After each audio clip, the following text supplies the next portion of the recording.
Assalamualaikum warahmatullahi wabarakatuh.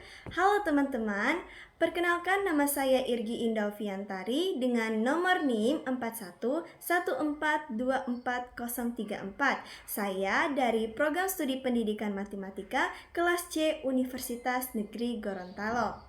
Pada video kali ini, saya akan mempresentasikan materi tentang agama Islam yang berjudul Islam Menghadapi Tantangan Modernisasi, Dekadensi Moral, Narkoba, dan Korupsi. Untuk memenuhi tugas mata kuliah agama Islam dengan dosen pengampu, Ibu Profesor Dr. Novianti Jafri, SPDI, MPDI. Baik, adapun latar belakang yang saya ambil dari materi Islam Menghadapi Tantangan Modernisasi ini adalah dalam penampakan dunia yang sangat kompleks ini, peran agama tidak bisa dipandang sebelah mata.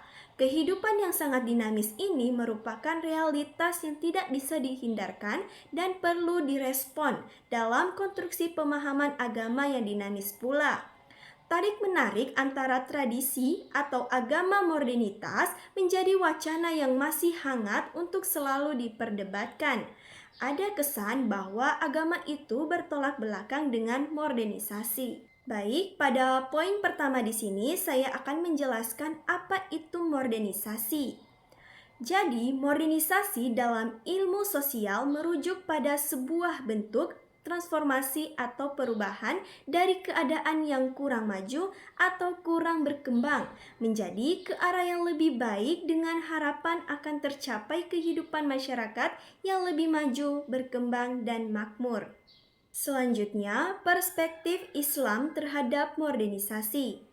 Modernisasi Islam adalah sebuah gerakan, aliran, dan paham yang ingin menyusun ulang dan mengoreksi kembali nilai-nilai yang terkandung dalam Islam untuk dapat disesuaikan dengan kebutuhan-kebutuhan dan relevansi umat Islam di zaman modern ini.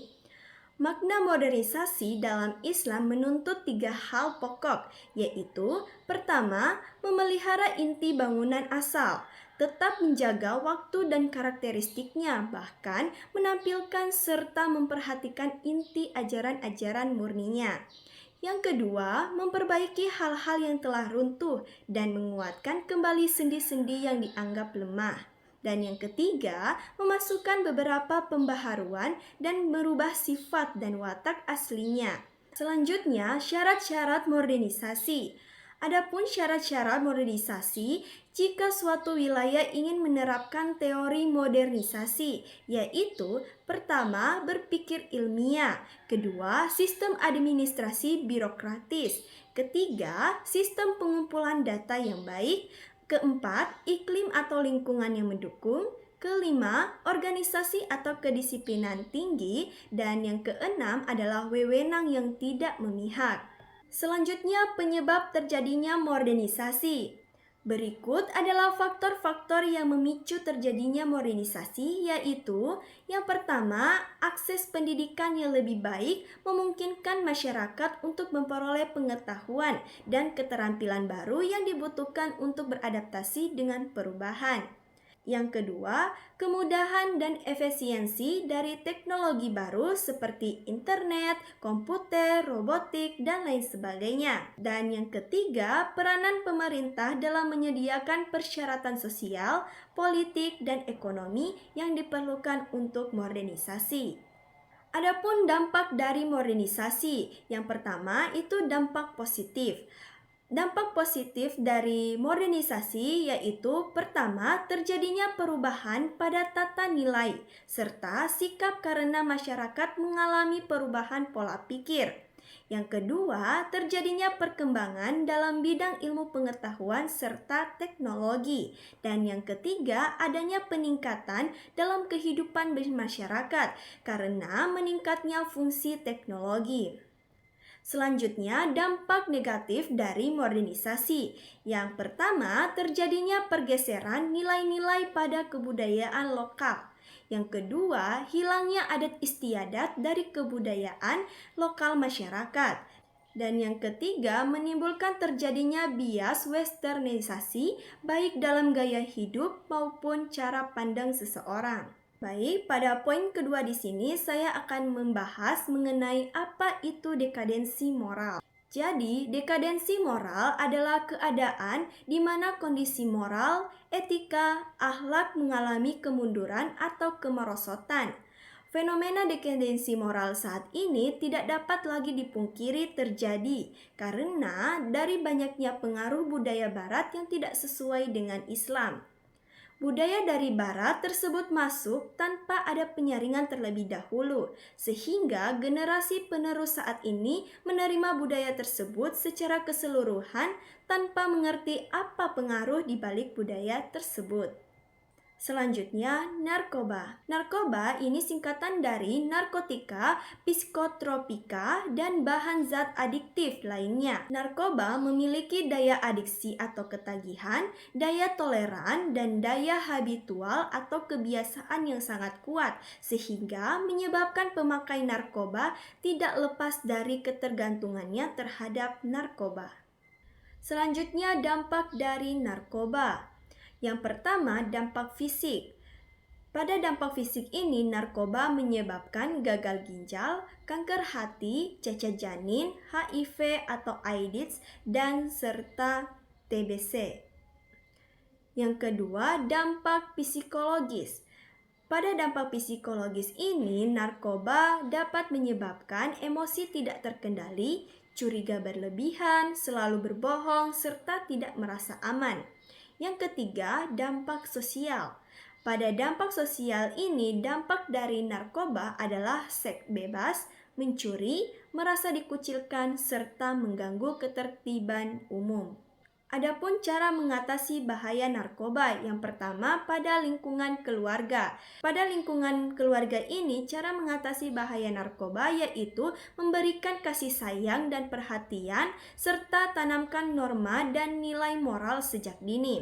Selanjutnya, lingkungan sekolah. Cara mengatasi bahaya narkoba dalam lingkungan sekolah yaitu melakukan edukasi mengenai bahaya narkoba, melakukan pengawasan terhadap kegiatan siswa. Dan yang terakhir adalah lingkungan masyarakat.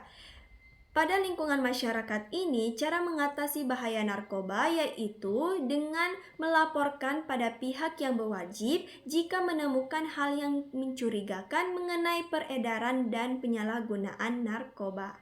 Selanjutnya, pengertian korupsi.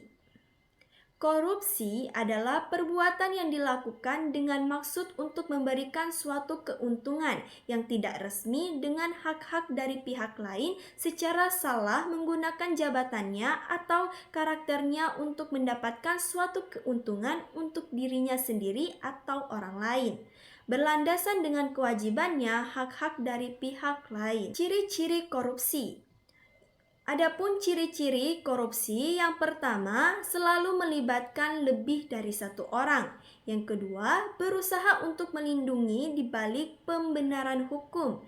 Yang ketiga, pada umumnya bersifat rahasia, tertutup, terutama motif yang melatar belakangi perbuatan korupsi tersebut. Yang keempat, melibatkan elemen kewajiban dan keuntungan timbal balik. Yang kelima, mereka yang terlibat korupsi ialah mereka yang memiliki kekuasaan atau wewenang. Dan yang keenam, setiap bentuk korupsi adalah suatu pengkhianatan kepercayaan. Jenis korupsi.